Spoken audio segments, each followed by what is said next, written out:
For example, the septic tanks are built based on the number of bedrooms. So let's say if the cottage has 2 bedrooms, it's one capacity. If it has 3 bedrooms, has to be a larger capacity based on 3 bedrooms. Yeah. If you have 4 bedrooms, has to be larger. Of course, so, makes sense. So and usually when you buy a cottage, you have to be very careful. If it's just 2 or 3 3 rooms, and you want to expand it to 4 rooms or more, you have to upgrade the septic system, which cost you, like could cost you 30, 40, 50,000 more.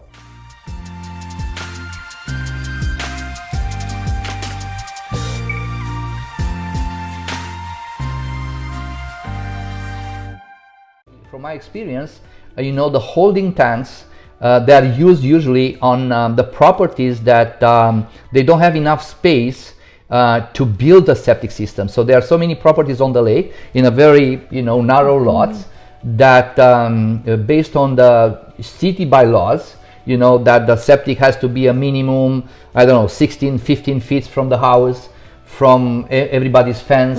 So imagine 20, 30 feet, and then the well has to be on the other side of the house, just to be sure that will not be contaminated by the septic. So all these requirements requires a bigger lot. When if it's not a big enough lot, then the only way to to have a system, a sewage system, is to just put a holding tank.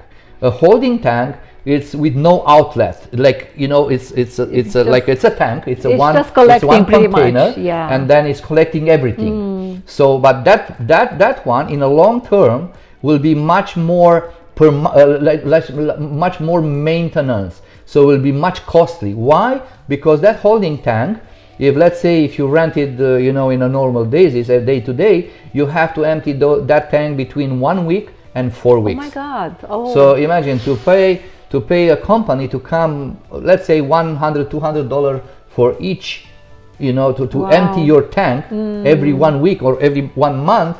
It's a very big burden on the long time. It costs less in the beginning. Let's say 2 times, 3 times less than with a septic system.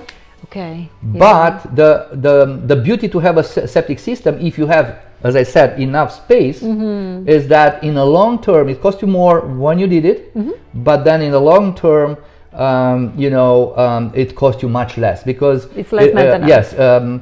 For example, the septic tanks are built based on the number of bedrooms. So let's say if the cottage has 2 bedrooms, it's one capacity.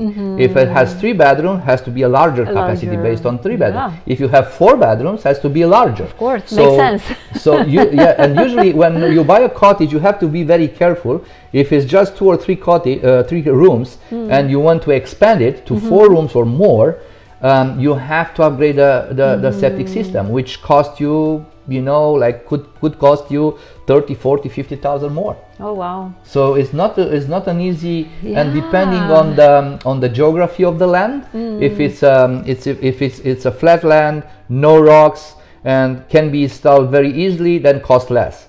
But if it's a rocky terrain and on the hill or something that is very hard to install it, then it will charge you more. So depending on what kind of soil you have, and if it's a hardened bottom, if it's just softened land, then it's different. So you have to be careful on all of this. Yeah, we don't want to scare anybody, but it's good to know, and this is why it's good to have an expert like yourself, because you know all the details, right? All the details are like so important, especially if we want to rent and then we find out we can't rent.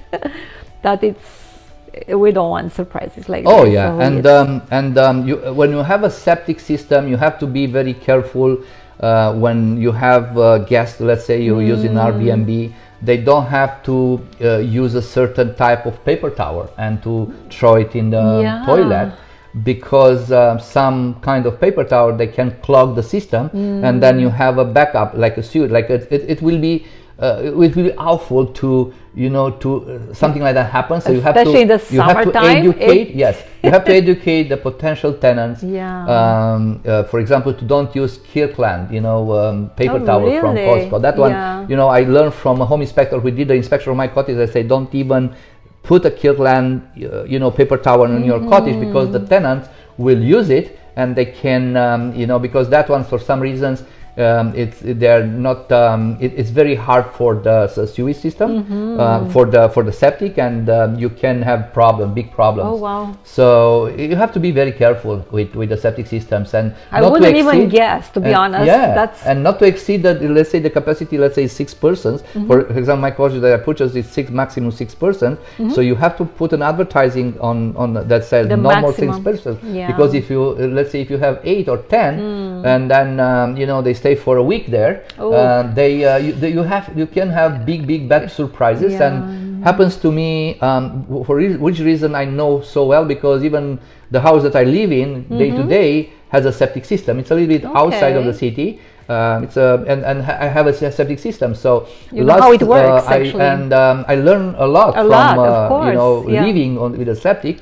And what happened was last winter, for some reasons, somebody, one of our guests used a paper towel and put more instead of and they threw it. We didn't even realize. Well, you 2 days later, you can check. Yeah, I couldn't check, but what happened was our septic system was clogged, and then we had a big problem. And I called the company to help us to fix the problem. Oh, wow. And instead to pay 200, 250 on the summertime, because what's happening on the winter time, they charged me 1,000. Oh wow! So 4 times more, because it was an emergency. Yeah. And so there are some particular things that we have to do in order to to educate the tenants that are coming, like a short rental they need tenants, to learn to don't use certain certain items, to don't throw them in the toilet, because then we'll have big problems in